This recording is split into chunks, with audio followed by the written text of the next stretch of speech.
We can and will go all out if our national leadership decides the companies aren't willing to move.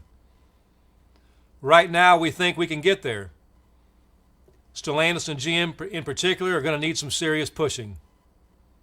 Obviously, going on strike isn't something we take lightly, and it's not something we do without a clear strategy to win.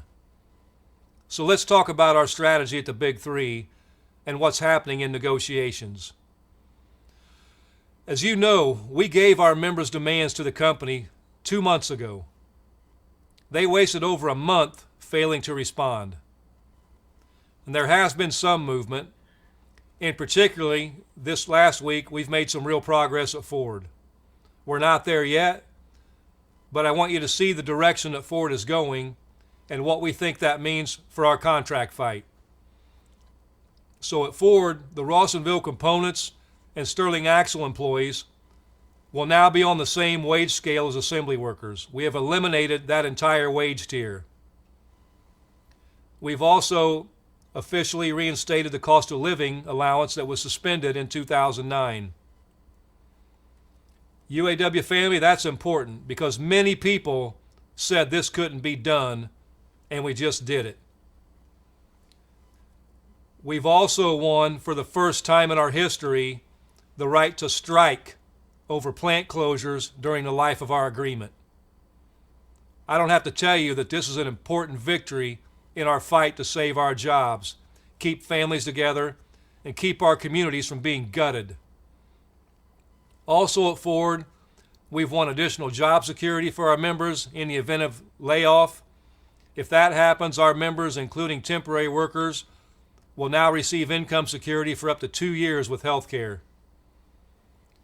We have moved Ford off of their concessionary formula to cut profit sharing and instead want an enhanced profit sharing formula that would have resulted in a 13.3% increase for average employee in payouts last year. We've won the immediate conversion of all current temps, and all temps will have profit sharing after 90 days service at Ford. And there are no concessions on the table.